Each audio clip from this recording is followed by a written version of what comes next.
everybody. Welcome to the Hallmarkies podcast. We're so excited today. We are here to talk with one of our favorite Hallmark writers. You guys know we love talking to Hallmark writers, and we are here to talk to author and screenwriter Teri Wilson. And I'm Rachel, and Lisa's here. Hi, guys. Yes, and Teri, thanks so much for coming on the podcast. Sure. I'm so excited. Thanks for having me. Yeah, this is going to be great. So what we like to do is we like to ask our guests to tell us, introduce yourself to our audience and tell us what inspired you to become a writer. Okay, doke. Well, first of all, just to clarify, I'm not a screenwriter. I'm just an author. Okay. So we'll get into that later. Okay. But I'd like to write a screenplay sometime. I just haven't done it. Okay. But several of my books have been made into movies, and we've had like actual screenwriters who know what they're doing do that. So, but my name is Teri Wilson, and I am an author. I love to write romantic comedy books. 3 of my books have been made into Hallmark Channel original movies, along with the sequel to one of them. And they are Unleashing Mr. Darcy, Marrying Mr. Darcy, The Art of Us, and Northern Lights of Christmas, based on my book, Sleigh Bell Sweetheart. And I live in San Antonio. I'm a big dog lover, which is why there are a lot of dogs romping their way through so many of my books. If y'all have seen Unleashing Mr. Darcy, the dog Bliss that belongs to the heroine is based on my own dog named Bliss. And she likes to watch doggy actors play her on TV. That's about it. I love Hallmark Channel. I've always been a huge fan of the network. And so I was really excited when I started working with them. That was like a dream come true. Oh, and how did I become a writer? So I think I always kind of wanted to be a writer because I'm an only child. And when I was a kid, I was really shy and quiet, and I read a lot. I mean, I was a big, big book lover. I read like all the Nancy Drew mysteries and the Trixie Belden mysteries and the Little House books. Those were some of my favorites. And I always just grew up with a big love and passion for books. And so I think it was always kind of something that I wanted to do. That's really, really cool. Were you somebody that was sort of scribbling little stories and things like that growing up? Yes, my first published piece was in high school. We had my high school started a literary magazine, and anyone could submit something. And my friends, my writer friends, always crack up when they hear this story because it's so out of character for me. Because my books are mostly romantic comedies. They're light and fluffy. They're really fun, and they're always real positive in tone, and really sweet. But the very first thing I ever wrote that got published was a short story for that high school literary magazine. And it was actually a horror story about a little boy who gets a red balloon at the zoo, and then the balloon later turns on him and tries to murder him, which is so, I know. That's amazing, and I love it. It's like the most random weird fact about me, but I was going through a real Stephen King reading phase at the time, and I think that's where that came from. But so that was my first published piece. And then when I first went to college and graduated and everything, I worked at National Geographic for a long time as a photo researcher and art buyer. And it was during that time that I really kind of got the bug to start trying to write, a book. I joined an online writing community and kind of learned how to write short stories. And then my son actually was in middle school at the time, and he was like, well, Mom, you should just do it. You should write a book. He was the one that really encouraged me. And I did. And I loved it. That's amazing. I love that story. I love the fact that I love it when I talk to authors that, it's always been kind of a bug, and then you just find a community that supports you and you just put yourself out there. I'm just so inspired by that because, not everybody has the guts to put themselves out there. And I just love that. I love hearing stories like that. It's just so amazing. So yay. No, I just say that's really sweet that your son encouraged you to do it. Oh yeah, I know. I always like to point that out because that meant a lot to me. He's an only child, like I was an only child, and right now he's 27, And he is right now living in New Zealand in a camper van, traveling all over the country taking pictures. He's a photographer. Oh, that's So awesome. I know, it's really cool. Yeah. He usually is an English teacher in Korea, but right now he and his girlfriend are like in New Zealand for a whole year doing the camper van thing. Amazing. Nice. Yeah. You're like, can I go? Can we like go to maybe like a hostel for a week so that I can come visit? I know, right? I mean, and of course it looks amazing on Instagram because his pictures are fantastic. But I think the reality of living in a van is a little bit more challenging than it actually looks on social media. Yeah. So it's always, every time I talk to him, he's telling me some funny story, but I just talked to him yesterday, actually. So anyway, we're really close. And so, it meant a lot to me that he encouraged me to do it. And so I started writing. I was still working for National Geographic. And then National Geographic closed the San Antonio office. And we had, I think, like 4 months notice, to just kind of pack up the office and transfer all the work to the Chicago office, the Washington, D.C. office.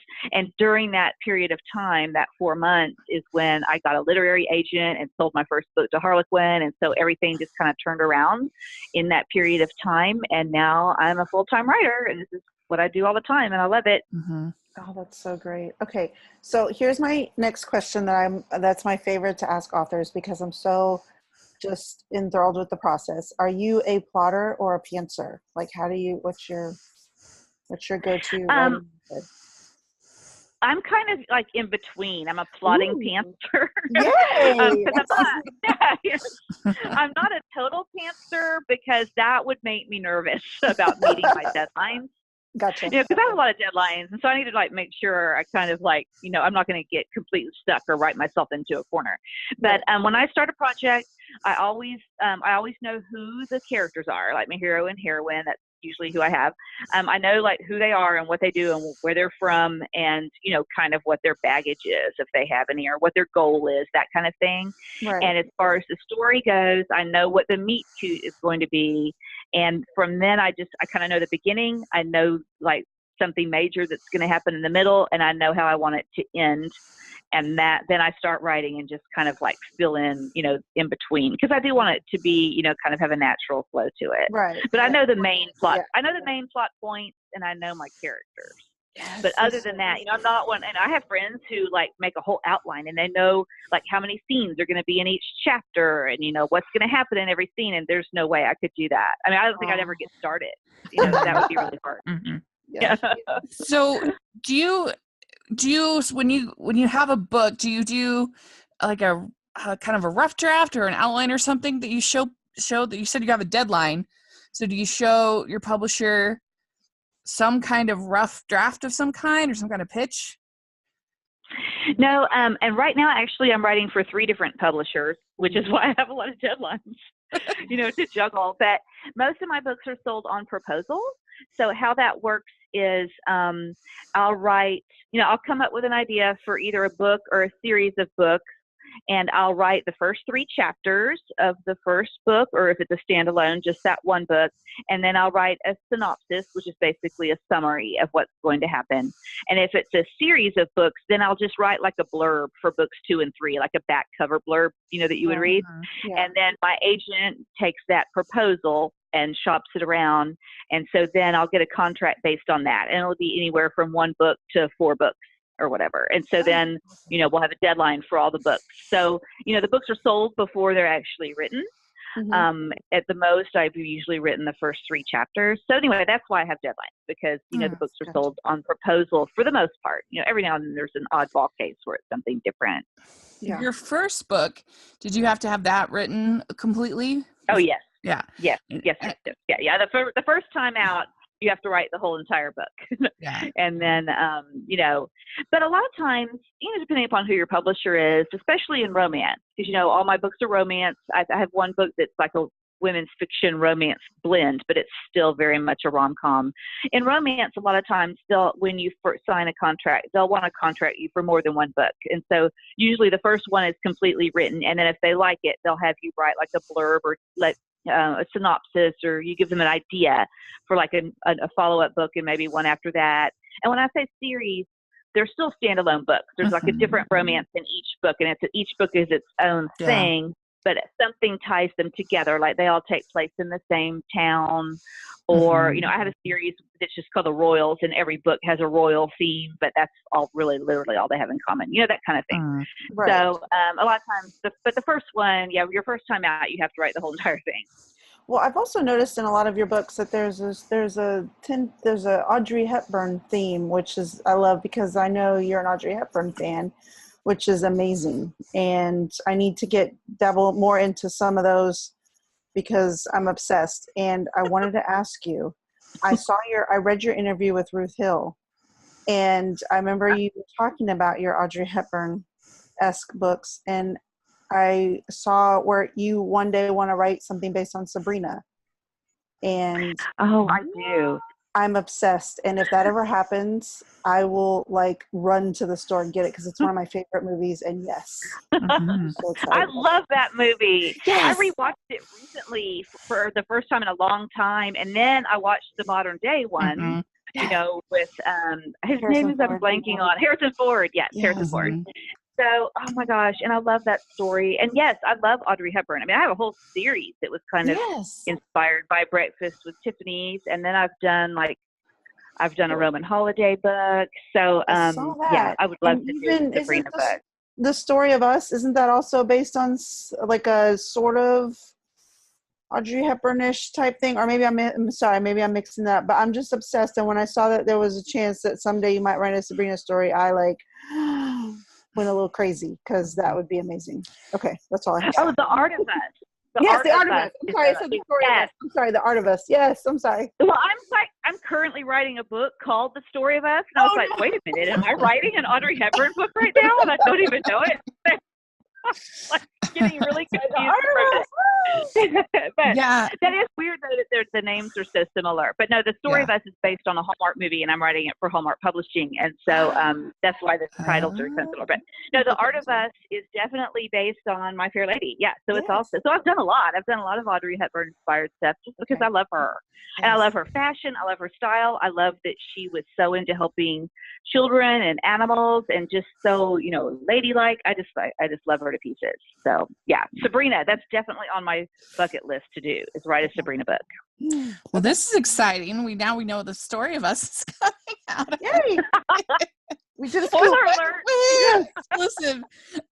That's really got a scoop, guys. I'm excited. I hope I'm not going to get in big trouble for saying that, but it's already up for pre-order on Amazon. So I think that is out of the bag. If you go digging, that's common knowledge. But but I haven't really announced it or anything just because Anyway, I'm writing it right now. So. But those classic romantic stories they're classics for a reason. They're timeless, and I do think that the Sabrina remake is one of the better remakes ever done. I think it's really, for sure, really solid. In fact, in some ways, I think it's maybe even improves upon it a little bit, just because I think that Bogey wasn't 100% invested, and maybe that's blasphemy to say.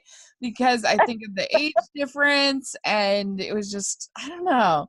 I think he was kind of. Well, I totally agree. I mean, it's kind of hard to. That's just a weird pairing, Audrey Hepburn and Humphrey Bogart.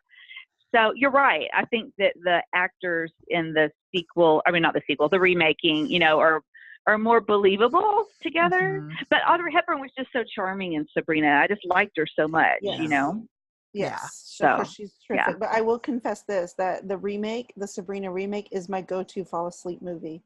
When I'm I need a movie on to fall asleep to, that's it. I put it on and I just, everything about it is amazing. Yeah. I'll stop gushing about Sabrina.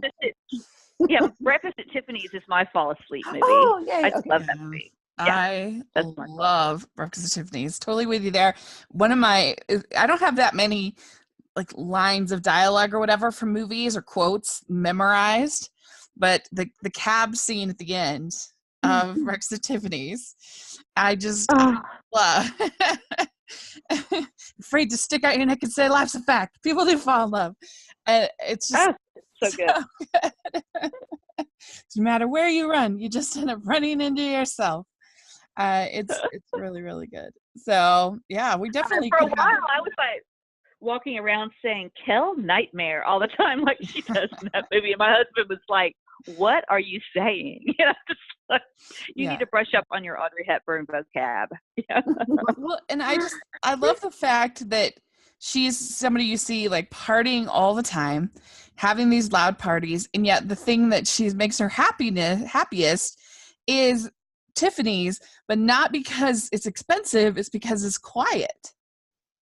Right. And nothing exactly. bad can happen to you there. That's why she likes it, which is, I don't know, just love it. It's so good. So we could have a really fun movie night. Yes. So very good.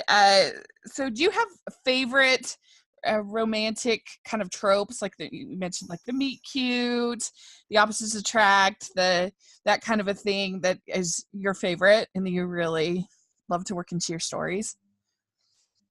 Oh, you're asking me what my favorite trope is? Yeah, what your favorite tropes are. Well, my all-time favorite one is royalty in disguise, like Secret Prince or Secret Princess. I mean, I will watch that, read that, or write that like any day of the week. I mean, that's my favorite. And so, like Roman Holiday, to me, is like the original Royal in Disguise movie. Just because, you know, I think that was like the first time that was done. But I love that trope so much. I mean, it just cracks me up. I'm like, you know, The Prince and Me, or like all the Hallmark movies where the heroine has been dating this normal guy and then she finds out he's a prince. And my favorite part is always when they're just like really upset by it. Like, oh no, like, wait.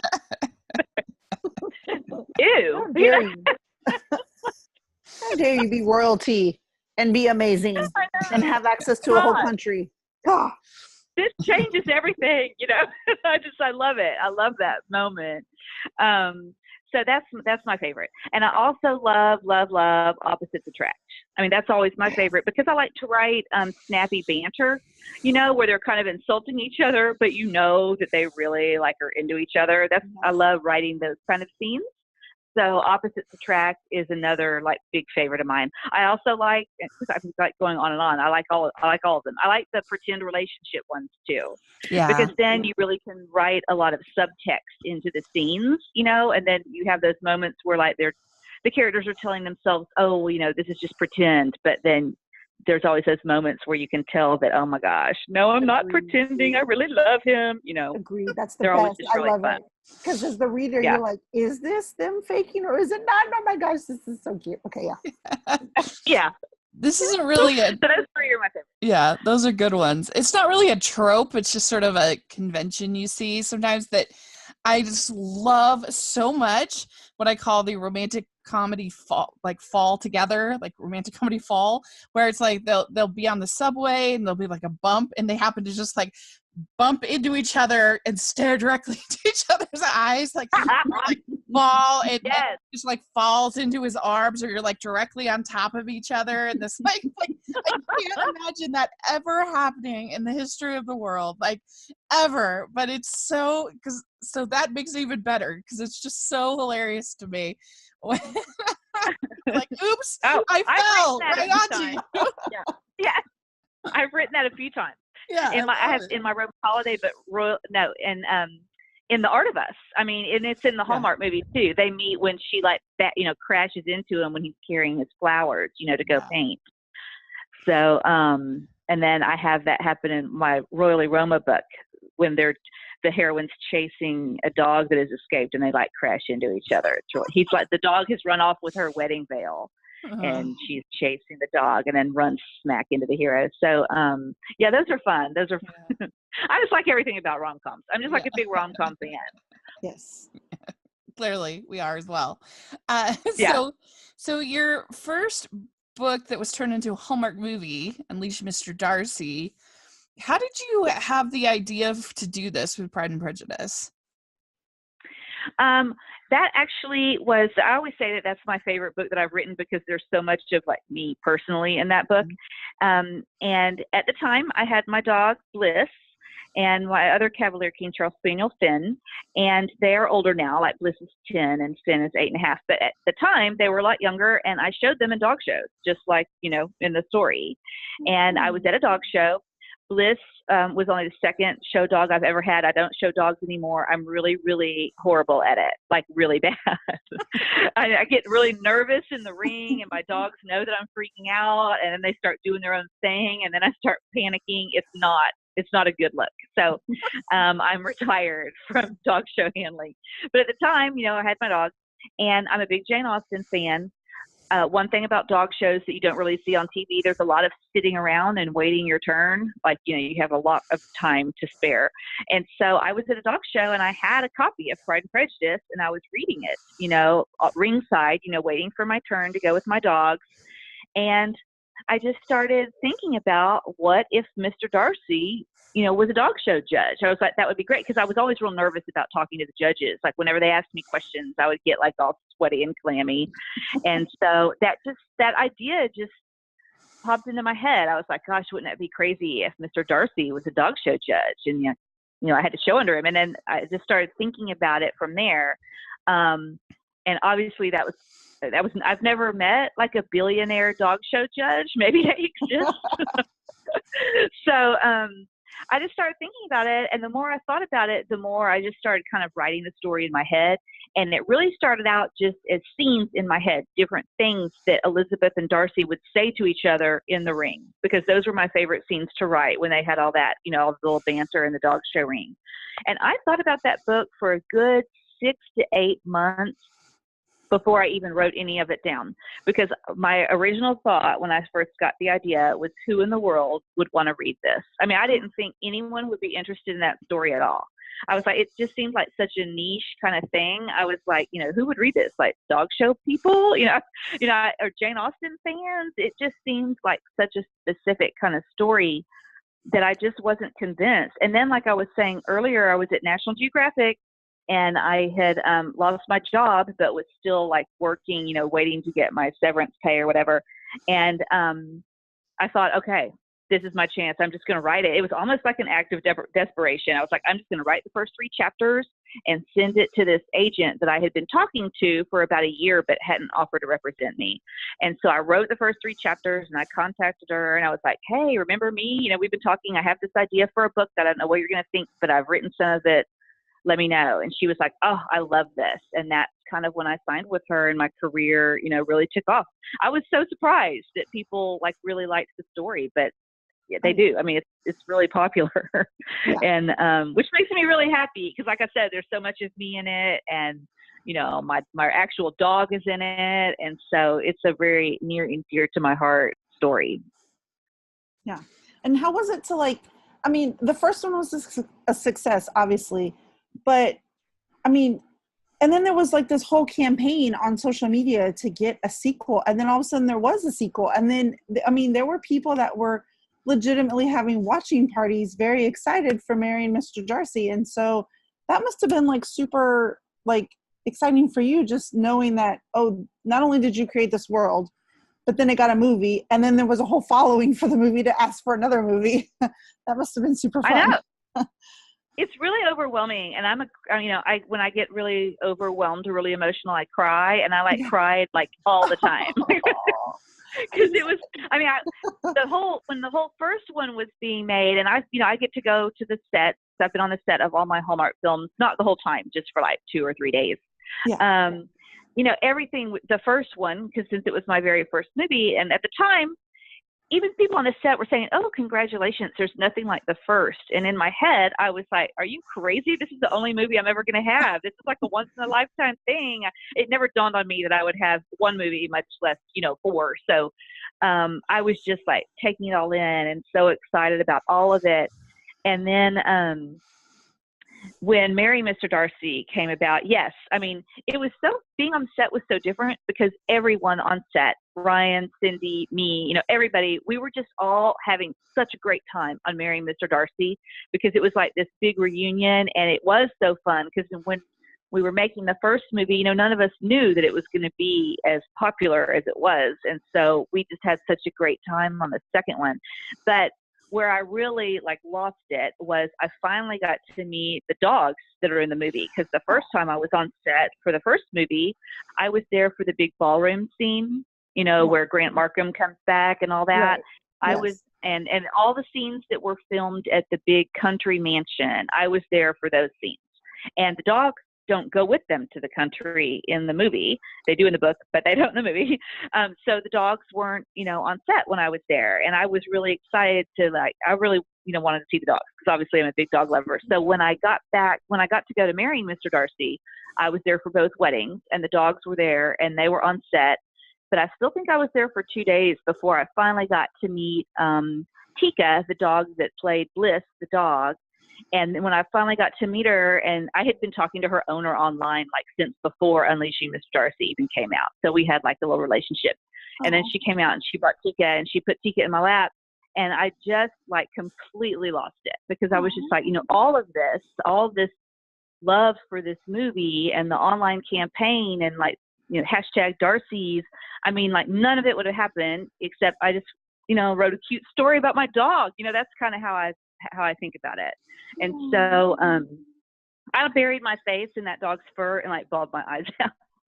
And like Hallmark Home and Family was there filming behind the scenes stuff. So somewhere in like the Hallmark vault, there's a picture of me like sobbing all over this dog or like a video of it.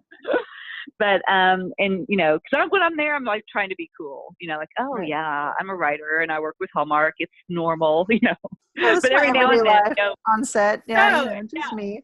Yeah. Every now and then my total inner like fangirl geek comes out and I just like totally lose my cool. And when that happened on Unleashing Mr. Darcy, because I was trying to be really good and quiet and not get in the way, on the last day that I was there, the script supervisor and my producer gave me, they presented me on set a director's chair with my name on it.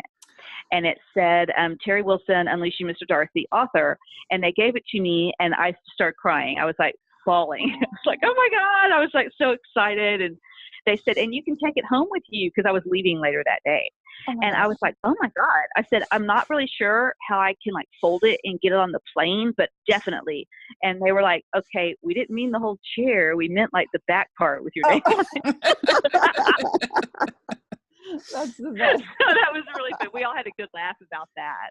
And then I told my husband about it. He was like, are you going to stick that name placard to your airplane seat on the way home? I was like, yes, I'm going to put it in every chair I sit on from now on. For real. Yes, I am. Yeah. That's awesome. Oh my gosh. So were you really excited when you saw that Ryan Peavy was going to be Darcy?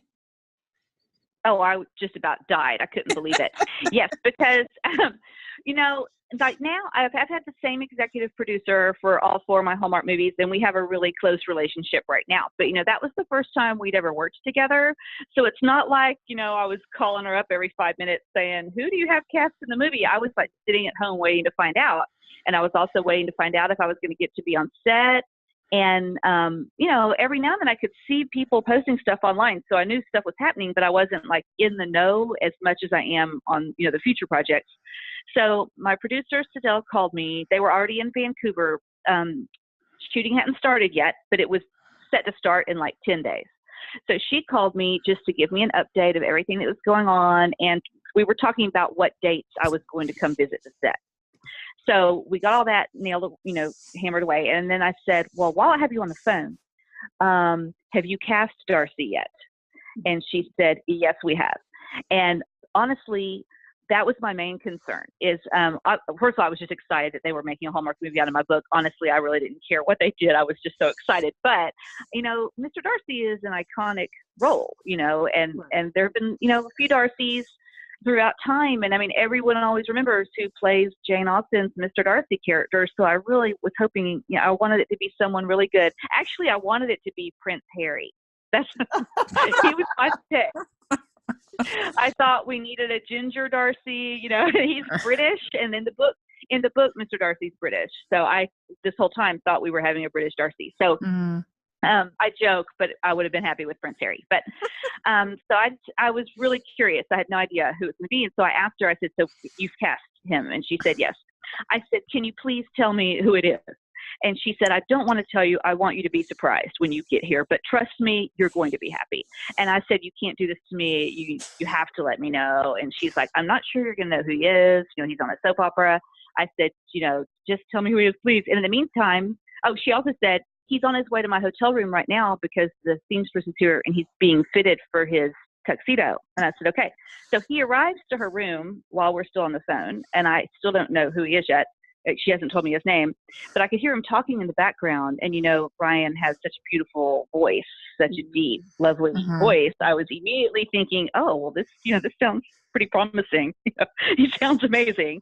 And then she finally told me his name, and I spent like the next 24 hours YouTubing like every single thing he'd ever been in, which was a lot because there's a lot of Brian Pavey General Hospital YouTube content.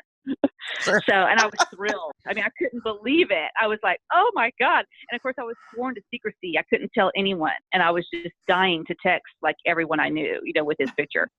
But yeah, so I was just so happy. I think he's the perfect modern Darcy. So he was an excellent choice. Yeah. So you worked with the same, for some reason I was thinking you had written Mary Mr. Darcy, the screenplay, but I guess, so you had just worked with the same author, same writer who adapted both or who wrote both in Tina Booth. Is that correct? Or am I just No, Tina did not write Marrying Mr. Darcy. We have a different. Yeah, no, it's Barbara Bronner and James Madison. I forget how to pronounce his last name. They're a writing team that wrote the screenplay for Marrying Mr. Darcy, and they also wrote the screenplay for my Christmas movie, Northern Lights of Christmas. Okay. And they're fabulous. Love them to death. But no, when we approached the network to try and sell them a Darcy sequel, I worked with my producer, and we wrote a few story treatments, which was basically a really long summary of things that could happen, in the sequel. And that's how we sold the project. And then once Hallmark decided they wanted to do it, then you bring a screenwriter on board and they, write the screenplay and work with Hallmark to make changes and stuff. So it did, there were a lot of things that changed from our original idea to what it turned out to be, but it was pretty much, and we knew it was going to center around the wedding. We knew we wanted it to be a June weddings movie. We wanted it to center around the wedding and about the problems that Aunt Violet would cause, in the whole wedding situation. Frances Fisher is just to die for. Love her in those little villainous roles, and just she just kills it. I love it. She's so good at it, right? Yes, that stare. I would not want to be in the same room with her and have her be mad at me. I know, and she's delightful. She's hilarious. I mean, she has such a fabulous personality. I just love her. But when I found out she was in the movie originally, I freaked out. I mean, I couldn't believe it. I was like, wait, you mean like Kate Winslet's mom from Titanic? You're kidding me. But she's so perfect, in that role. And yes, I really, really like her. And yes, so she's a big part of the story. Yeah. Awesome. Okay. Well, I won't try and ask you if there's going to be a third one with a baby, but at the same time, if you want to tell me later that there's a movie with a baby, then I'll not, or a Christmas movie, then I won't tell anybody. I'll just keep it to myself. But okay. That's good. I'm not going to say anything. Okay. So, I already spilled the beans about the story of I know. I was book. like, I already That's got enough. the story of us. Maybe I can get another one. well, I mean, that one, it totally makes sense that they're making into a book because it's the most amazing bookstore ever. I know, right? Yeah. So it only makes sense. But The Art of Us, I think is a really interesting one. I mean, Steve Lund, I just love Steve Lund. He's the best. And I don't know, I just feel like it's a little bit different. It's not like all I mean, I love the conventional ones that are executed well, but I don't know, I just feel like their relationship's a little bit different and his character's a little bit different, and the whole Van Gogh element is kind of fun. And how did you get the idea for that? Well, when I got the publishing contract for Unleashing Mr. Darcy, the publisher told me they wanted a 3-book series and they wanted each book to be a retelling of a classic romance. so, I mean, I had to come up with, ideas from classic literature. So I knew right away I would do Romeo and Juliet, and I have a book called Unmasking Juliet that's like based on Romeo and Juliet. And then for the third one, I was like, classic literature, what am I going to do? And like My Fair Lady is based on a play named Pygmalion. And so I thought, okay, that would be great because I do love stories based on the whole My Fair Lady element. But I wanted to make it fresh and modern, which is why I did the gender flip. I mean, the professor is the woman instead of the man. And I thought that that would just make it feel more, like a modern day story. And and I knew I wanted the guy to be the dog walker, and she was going to try and pass him off as an artist because I knew I wanted to get my whole little doggy element in there. But the dog is named Vincent because the dog is named after Vincent van Gogh. And in the book, the dog only has one ear. And so you find out that she adopted the dog from the shelter because he only had one ear. And, the artist Vincent van Gogh, cut his ear off when he was live. So it's, the dog's really cute and he only has one ear. But then when I found out it was going to be a Hallmark movie, I was like, what? How? How are we going to do this? I mean, we're not going to lop some poor dog's ear off. And so the producer told me they thought about pinning the dog's ear back. And then finally they were just like, forget it. We're just going to lose that element of the book. So that was kind of funny how it kind of changed. But yeah, I love art and I really like to write about things that I love. So there's common themes in a lot of my books. I think I've already told you I'm a big fan of the British royal family, obviously. So I have a lot of books with royalty as a theme. I'm a big ballet lover. I have a lot of books where the heroine is a ballerina. I like Breakfast at Tiffany's, so I have a whole series of books that take place at a high-end jewelry store that is really basically Tiffany's, but I gave it a different name. And I love art. And so I have, art is kind of a common theme in a lot of my books. But that was my first really big art book. So it has a lot of fun facts about Van Gogh and his paintings and stuff in there. I love it. I like it because, I love Steve Lund, but also it has like some pretty good kissing in it. And it does. Not all Hallmark movies do. And that can be... Honestly, I was surprised when I found that out. When I read the script, I counted them. I was like, there are 4 kisses in this movie. I was shocked. And I'm grateful. Yeah. There's It's like, geez, we're adults here. These aren't made for children. We can have some kisses. It was not my decision because I didn't write the screenplay, but I was like, wow. I mean, I was kind of surprised because there's just usually not that many in a Hallmark movie, unless the characters are already married. Then they'll do that, like on Hallmark Movies and Mysteries or whatever. Right. But there are quite a few kisses in that movie. But since Steve is great, he's so funny to talk to. He's a really, really nice guy. Very tall, a lot taller than he looks on TV. And yeah, that's what I was going to ask you about, is if he was like tall in real life, because you can tell he's tall in movies, but then I'm like, is he like super tall in real life? Because yes, I like super tall. He's super duper duper tall, and he's such a nice guy. Like on the last day of set, he like had everyone gather around and like said, everyone give Teri a hand. She's here visiting us today. It was really, really sweet. And on the day that I left, I rode to the airport with him, and we were filming. We flew in and out of Vancouver, but we were filming in Langley, which is about an hour and a half outside of Vancouver. So it was a long ride. And like the whole entire ride in the car, he was showing me baby videos of like one of his little baby relatives. It was that's what we did. We watched funny, cute baby videos on his phone, like the whole ride. It was hilarious. That is super cute. He's really laid back, super sweet guy. I really like him. Well, we need to and Taylor Cole. Yeah, Taylor Cole, the heroine in that movie, is actually from Texas. So we had a lot to talk about because she grew up in the Arlington, Dallas area, and her dad still lives there. Right. And that's where my husband and I moved to. And so my husband's from Arlington. So I'm always like, hey, she's from your neighborhood. Yeah. So you are now writing a book that's based on a Hallmark movie. We released on the 10th. Book will be released on the 11th.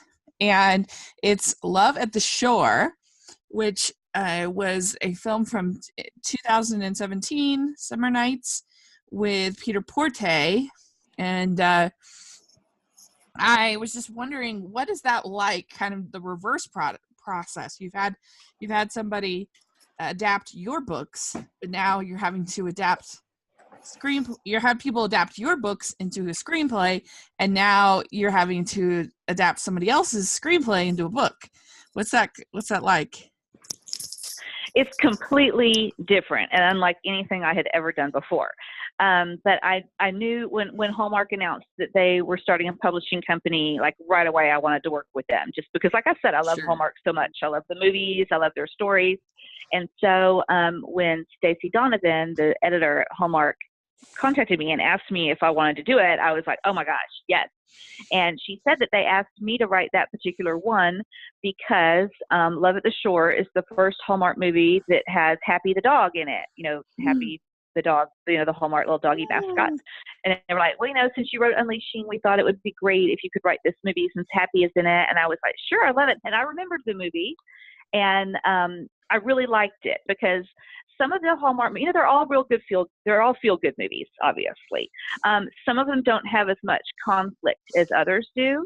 I really liked Love at the Shore a lot because it's a enemies to lovers or, type relationship, to opposites attract. That's a better way of putting it, because they get off at the wrong foot right at the very beginning. I mean, such a wrong foot that she builds a wall so she doesn't have to look at him. And so I knew that it would be really fun to write those scenes where they had all their little bickering moments, and then slowly they get to know each other and realize that, oh, I don't really dislike her so much after all.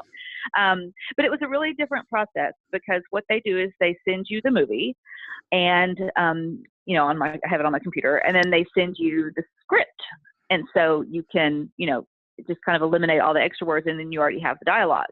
But so I got it, and I watched the movie a couple times and tried to figure out how I would divide it up as far as chapters, because the book is written in alternating POVs. So like you'll read a chapter and it'll be like you're in Lucas's head, and then you read a chapter and then you're in Jenna's head. And so I had to watch the movie and figure out which scenes I would do, from which character's point of view.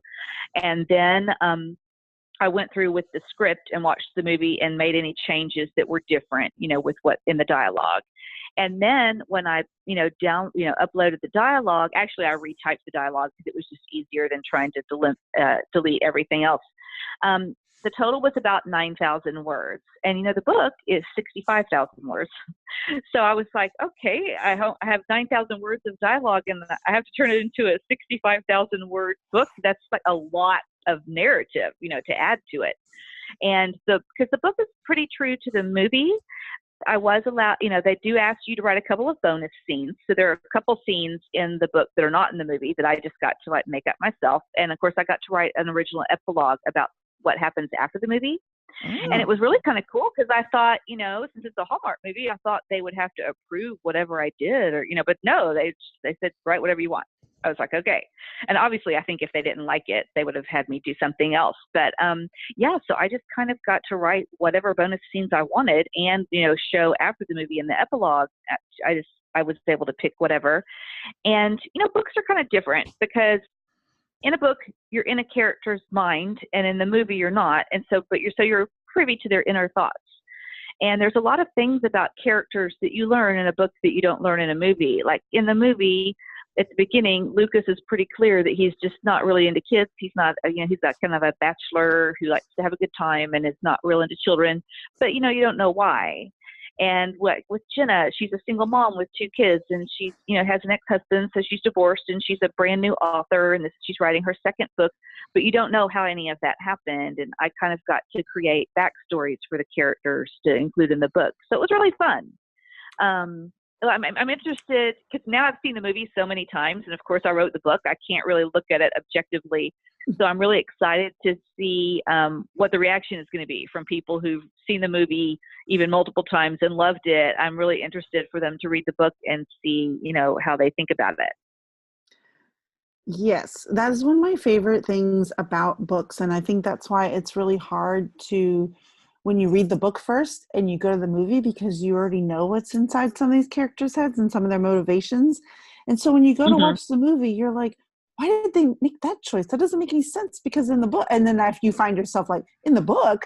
And so I'm super into this whole reverse novelization where we get to have the Hallmark movies and then we get to read it, because I just feel like it's so fun to be able to flesh it out even more. So I'm pretty excited about this one, because at the beginning, I mean, sorry, spoiler alert for anybody that hasn't watched Love on the Shore, Love at the Shore, but you should.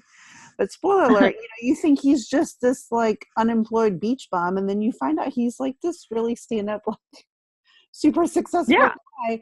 And I think that would be fun to get into his head and kind of see some of his deeper motivations, like in the book. Oh, so yeah.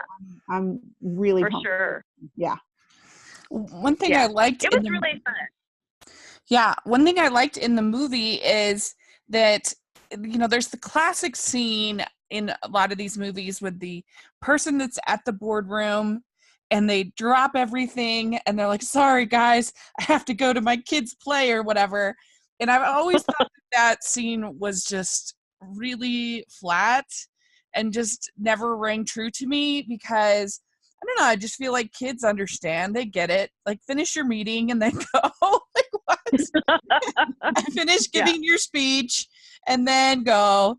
And I felt like I liked the kind of take that they did in that one of that whole dynamic, and like the kids had to sort of learn to forgive and learn to understand. And it was just a little bit messier than that's typically executed, I think. It was, of course, that's like the big dark moment, is when, he doesn't, well, I don't want to give away all of this in case anyone hasn't read it, but, there's a big dark moment where he like doesn't show up for something, and, but yeah, that was one of the most challenging scenes to write in the book, was that moment during the board meeting, like when he sees the call and he's like trying to figure out what to do. Because at this point, I think that he has really fallen for Jenna and her kids. So I was like, okay, I have to like really figure out like what he's thinking at this moment, because the reader is going to be seeing into his head, because that scene is very, very, very short in the movie. It's just like a couple of lines. So in order to make it an actual scene in the book, it had to be much longer.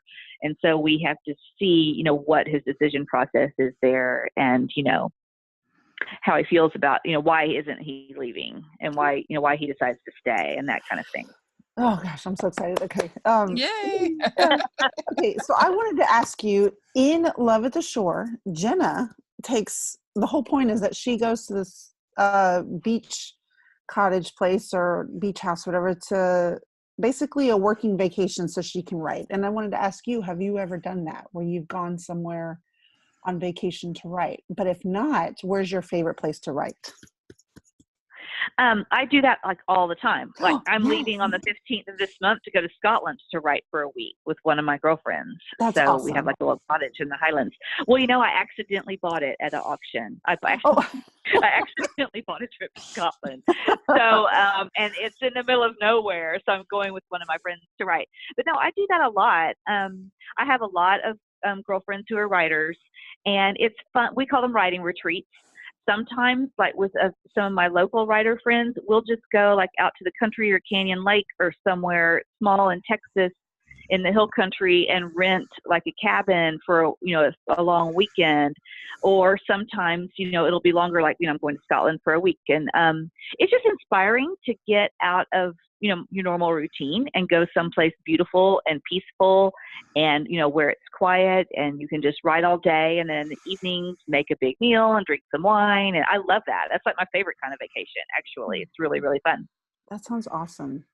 So I need to start writing so I can go like, on these retreats, I think. I just want to maybe fold up in your suitcase, and then I'll pour the wine and make dinner while y'all write. And then I would love that. Yeah, great. Good deal. I'll cook, and then you guys can awesome. what you wrote that day, and I'll get all the spoilers. Yes, okay. Yeah, so I'll be finishing the story of us when I'm in Scotland, because it's due shortly after I get back. So that's my goal for that retreat, is to finish that book while I'm there. Awesome. Well, that is very exciting. I love it. Well, like I said, we like to end with our little Teen Beat questions that are just kind of our fun questions. And so, first question, what is the best ice cream flavor? Mint chocolate chip. Very good. No hesitation. Yeah. What is your favorite color? Pink. Oh, fun. Okay. What music are you into right now? I'm not a super big music person. I listen to music when I'm writing, but I like to listen to music without words or with like foreign language words, so it's not distracting. So the two things I've been listening to a lot lately are both movie soundtracks, and one of them is from The Holiday, that Kate Winslet, Cameron Diaz movie. And then I've also been listening to the soundtrack of Something's Gotta Give with Jack Nicholson and Diane Keaton. And most of that music is in French. And so those are my go-to soundtracks to listen to when I'm writing. Cool. Good. All right. What is your go-to date night food? Pizza. Like Thursday night, my husband and I have a standing date for pizza and Project Runway. That's our big date night because I'm a huge Project Runway fan. So every Thursday, I make a homemade pizza, like, with real dough and everything. And we watch Project Runway and eat our pizza. So one of my friends invited me to do something on a Thursday night recently, and I was like, oh, I'm sorry. I have like an important commitment. And that's what it was. Yeah. Oh, that's awesome. I love that. That's really cute. Yeah. Love that. So you just answered probably the other question is, what's your go-to date night activity? I guess we know it's to watch Project Runway. Yeah. Well, that makes me sound so like a homebody. But if I'm leaving the house, I love to go to the movies. I told you I'm a really big rom-com fan. Going to the movies is my favorite thing, or going out for a nice Italian meal. I love Italian food. So pasta and red wine anywhere, that's going to be a great date night. That's one of my favorite things. There haven't been that many romantic comedies at the movie theater, but did you get to see Crazy Rich Asians last year? I saw that movie 4 times. That's kind of embarrassing. But so good. I was just so excited that it was like the return of the rom-com finally, back at the big screen. And I saw it, and I told you my son lives in Asia. He lives in Korea. So it was just like, I loved all the Asian stuff because we went to Japan recently on a trip with him, and we've also been to Korea to visit. So I was into the Asian stuff, and that it was, a rom-com finally. And I loved the hero in that movie, his accent and everything. It was just, So I saw it, and I loved it so much that every time one of my friends was going to see it, I was like, I'll go with you. So I saw it a bunch of times. I watched it twice. I'm sorry. And on the plane to Paris. And then when we were in Paris, my sister and I, there was playing at a little cinema right around from where we stayed. And we saw it again. I mean, I loved it. Yeah, it's just a great movie. And it is basically, it's every Hallmark movie where the heroine finds out she's dating a secret prince. That is what Crazy Rich Asians is. It's the exact same thing, except instead of being a secret prince, he's a secret, billionaire from Singapore. Oh, I loved it. Darn the luck. Yeah, it's so good. I went to see it with Amber, our co-host Amber, and we were just like so excited. We were so hyped after. It was great. Yeah. So Perfect. I think I know the answer to this, but dogs or cats? Dogs. Although I like cats too. I like all animals, but dogs are my favorite. Maybe you need to write a cat book now that you've written all those dogs. Well, there's a cat in the story of us. Oh, you're right. Yeah, that's right. Okay. Yeah. Beaches or mountains? Beaches. Would you rather be in a fancy dress or sweats? Fancy dress. I love clothes. Very good. Okay. What's your favorite holiday to celebrate? Oh, I like all of them. I mean, I like decorate my porch for every holiday and everything. So I'm really into that. But I always say that New Year's is my favorite holiday because I'm really into like fresh start, goal setting, and all that kind of stuff. But I mean, Christmas is probably my favorite. But I always I like New Year too because it's always like a fresh reset every year. Cool. Love it. That's good. Good answer. All right. Last question. And you can pick one of your own. It's fine. What is your favorite Hallmark movie? Oh, no, I'm not going to pick mine because that would be cheating. So, although my favorite of mine would be Unleashing Mr. Darcy. It's my sentimental favorite. But let's see, my favorite. Okay, I have a lot of favorites. I'm thinking I'm going to have to go with A Princess for Christmas. Oh, yeah. I love Yes. that, Mary. It's a good one. Y'all are all like, oh, yeah. No, I'm And, saying yes. That's a good one. Yeah. yeah, no, I mean, it's like a happy sigh. Everyone's like, oh, that's really good. I like all the Royal Christmas ones, which is why I was like trying to go through all of them in a file folder in my head. But there's something about that one that's really, really sweet with the kids, and the heroine is so vulnerable, and I really like that one. So I'm going to have to say that that's my favorite. Very good. Well, you passed the test. You did it. Woo! Yay! We'll keep allowing you to write Hallmark books. This will be good. So if people want to get the book, it's available. It'll be available tomorrow in the Sayers. And they can get it all over the place. It's very exciting. Yes, it's in paperback, ebook, and audio. And the audiobook, I think, is going to be on sale for only like $7.50, which is an amazing deal for an audiobook. Yeah. So yeah, I hope everyone reads it and really enjoys it. It's a perfect summer beach read. Yes. Okay. Very good. And if people want to follow you on social media, all that fun stuff, how can they do that? I'm all over the place. So my website is teriwilson.net, and my name is spelled Teri Wilson.net. And I'm on Twitter at Teri Wilson Author without an O in the R.